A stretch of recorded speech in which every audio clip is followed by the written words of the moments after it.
Hello everyone, welcome to my channel.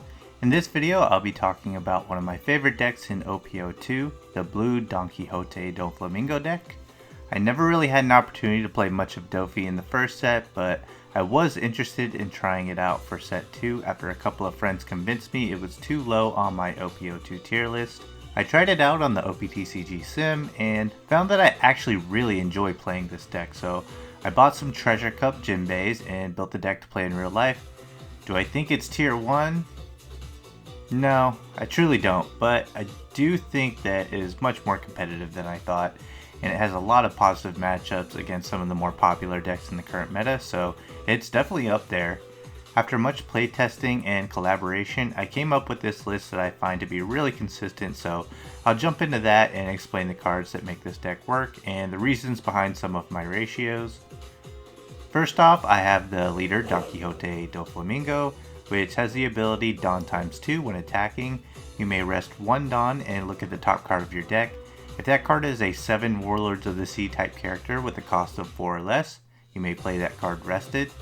It's just a really great ability to get some of your powerful cards onto the board for cheap, while at the same time swing for a nice 7k at your opponent. You typically want to use the top deck manipulation cards in the deck so that you know what character that you're about to put into play with this ability, but if you are in a bind, there are enough 7 Warlords of the Sea type cards that you can swing blindly and have a decent chance to put a character on board. So going off that, I have one of the aforementioned top deck manipulators in 1 cost Perona. On play, she lets you look at the top 5 cards of your deck and put them to the top or bottom in any order. She's the ideal turn 1 play and is a big part of what makes the deck so consistent. It also doesn't hurt that she has a 1k counter, and having her in play as a 2k swing can come in handy to get rid of some low cost searchers like Bonnie or Momonosuke for example. I think that she's a must play at 4. Next up I have 1 cost Law. He's just used as a cheap blocker that can be a really annoying roadblock protecting a character or my leader from attacks. I play 4 just because its cost is as cheap as it gets, but if you want to lower the count to make room for some cards you'd like to include, I wouldn't go lower than 3. After that I have 2 Alvida. I never really consider using her as an attacker, she's just a 2k counter for me, but if I ever did decide to use her to attack, she has the ability Dawn times 1.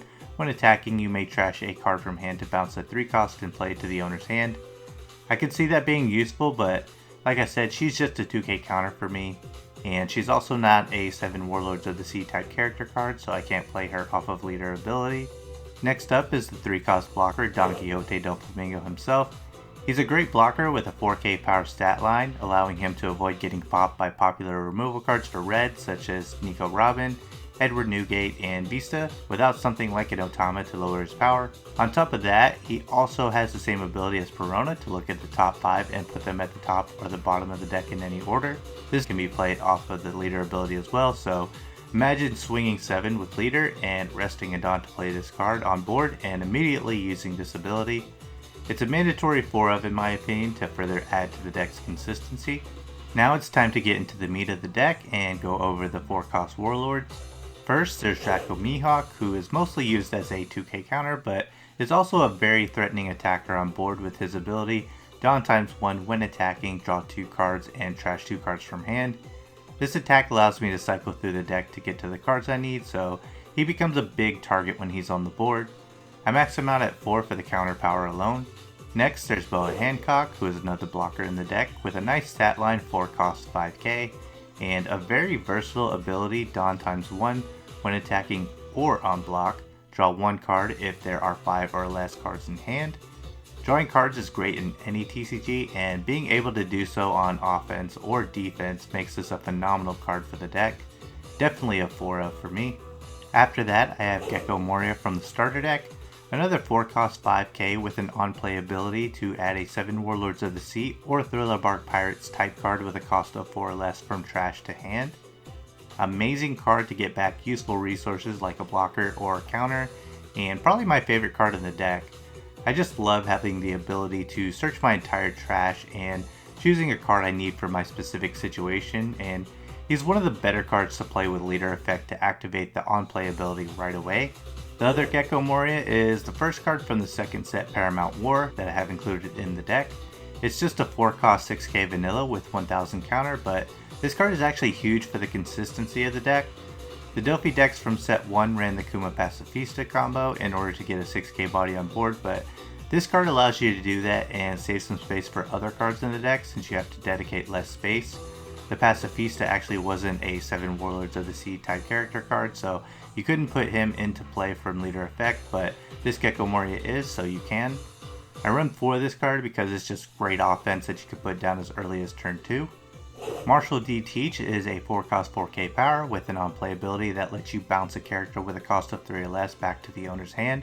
This is from the starter deck, and I know a lot of people have gone away from this card by replacing him with the Treasure Cup Jinbei, but I still like having the option of immediately putting a card back to my opponent's hand because there are a lot of 3 costs in the format that can give this deck problems like Nico Robin and Okiku. 4k power isn't great since you can't even attack your opponent's leader without attaching a Don, but I'd say there are actually more smaller bodies in this format than set 1 that Teach can take care of at 4k. I run 3 Marshal D Teach, which could be considered high, but I really think he helps the green matchup specifically, being able to immediately bounce Okiku and Raizo. And now for the big money card, the Treasure Cup Jinbei promo himself. Not a necessity for this deck, but he does force your opponent to play around him because when he is KO'd, he bottom decks a 3 cost in play. So he either sticks on board giving you a 5k attacker every turn, or they choose to go after him and potentially bottom deck one of their characters. Of course your opponent can choose not to play a 3 cost or less card, but that can hold them back from making plays if they want to. If you're facing a deck that doesn't rely on cards in that range, such as Whitebeard for example, then Jinbei is at worst a 1k counter you can use in hand. Really good card, but 2 to 3 is enough, and if you can't get your hands on them, you could just increase your Marshal D Teach count. Next, I have another card from Paramount War, the 6 cost Draco Mihawk. Another vanilla card with 8k power, which is a really good value for only 6 Dawn, and he just allows you to win some unfavorable matchups by increasing your big body count. For example, this card helps quite a bit against green decks playing 8 cost Kid, and it's difficult to remove him by swinging over it. The list is a bit tight, so I only play him at 2, but with all the top deck manipulation, I find that 2 is a solid count and I see him most of the time that I need to. Another Doflamingo card in the deck is a 7 cost from the starter deck, and on play you get to bounce a 7 cost or less back to the owner's hand. This is a good momentum card for the deck, being able to bounce a big character from play, and 7k attack power is nice to have on board as well. Blue doesn't have many options for straight removal, but bouncing a character is still strong against many cards in the format. You either deny your opponent from a big swing on their turn, or you can get rid of some of the bigger blockers. I play a higher count at 3 just to increase my odds of having that momentum play. The big boss card for this deck is the 9 cost Draco Mihawk, who on play lets you bottom deck a character and play with a cost of 7 or less. This is the best form of straight removal for the deck, and it's the biggest swing at 9k. Not quite as strong as some of the boss cards in other decks, but it's still a great card. I play him at 4 because I want to see at least 1 and preferably 2 of him every single game. Kicking off my events is 1 copy of Desert Spada. I cut 1 Alvida recently for this card just to give myself an extra top deck manipulation card. For 1 Dawn, this counter event gives my leader or one of my characters plus 2000 power, and it lets me look at the top 3 cards in my deck and put them at the top or bottom in any order. Desert Spada also has a trigger to draw 2 cards and trash 1 from hand. It's unlikely to pull this off, and 1 copy may seem inconsistent overall, but the card makes so much sense for the deck that I figured I'd try to fit it in somehow. I use it every time I play it, so it may be worth adding a second copy somehow, but the deck runs so smooth right now that I just decided not to mess with it. And closing out the deck, I have 4 copies of the best counter event for blue, Love Beam. For 2 Dawn, you get to give your leader or one of your characters plus 4000. Then if you have 3 or less cards in your hand, you get to draw a card. This is a great card to add more draw power to the deck, and it's nice to have the ability to counter 4k and then draw a card to possibly help counter on top of it. So that's the deck list I've settled on after a few weeks of good testing. I tweaked the list quite a bit in that span, so there are several cards I've tried out that didn't make my final list that are worth consideration. I'll start with the Kuma Pacifista duo. Kuma is a 4 cost blocker that lets you play a Pacifista onto the board when he is KO'd. Pacifista is just a 4 cost 6k power vanilla. This combination was a big part of the Doflamingo decks in set 1, but One of the improvements to this deck from set 2 is having access to a 7 Warlords of the Sea type card with the same stat line as Pacifista in Gecko Moria. You can still run this in combination with the Gecko Moria, but I would imagine that the consistency of the deck would take a bit of a hit. Still, having another blocker and getting 6k attackers on the board is worth playing around with, so if you can find the space for it, then totally go for it. The next card I would consider in the deck is the 1-cost Doflamingo from set 2. This card would provide additional top deck manipulation, with the ability being able to, on play, look at the top 3 cards and put them at the top or the bottom in any order. The Doflamingo card also has another ability, Dawn times 1 when attacking.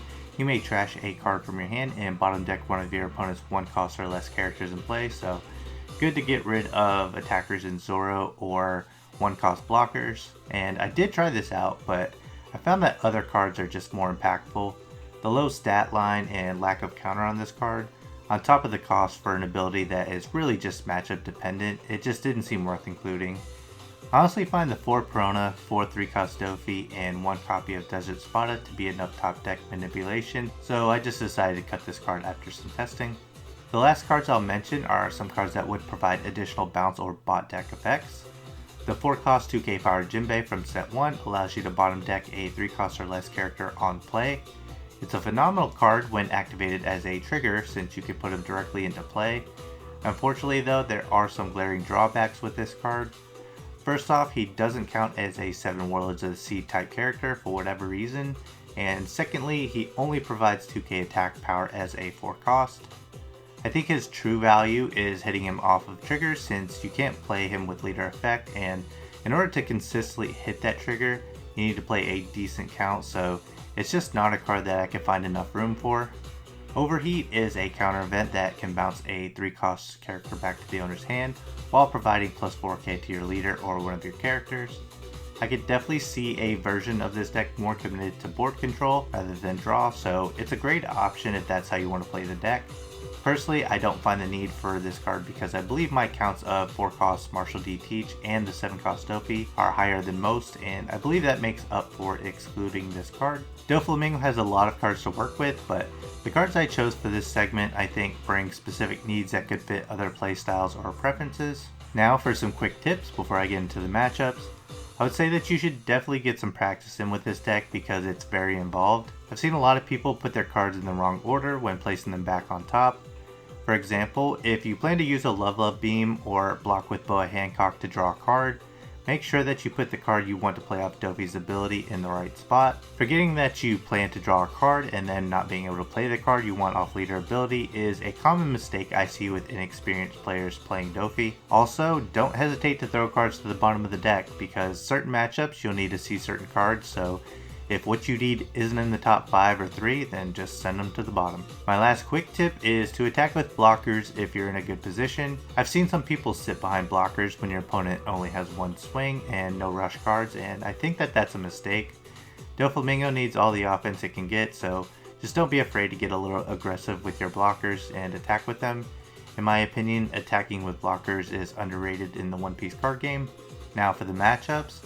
I'll start off with Strawbeard since that is a popular deck at the moment. Doflamingo actually has a pretty decent matchup here, and hopefully in the next couple of days I'll be able to show you all with a live gameplay video following this deck profile. The reason why the matchup is so good is Doflamingo just does a good job of keeping opposing decks away from its life.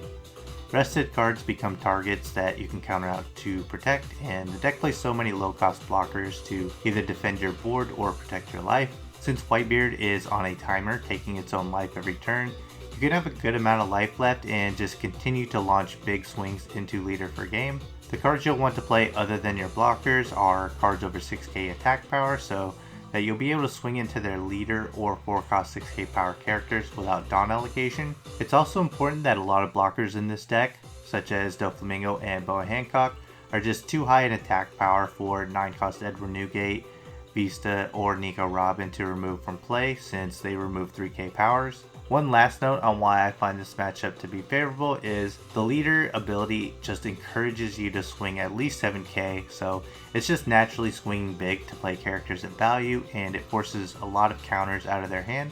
The next matchup I'd like to touch on is the green matchup, so this goes for either Kinemon or Kid.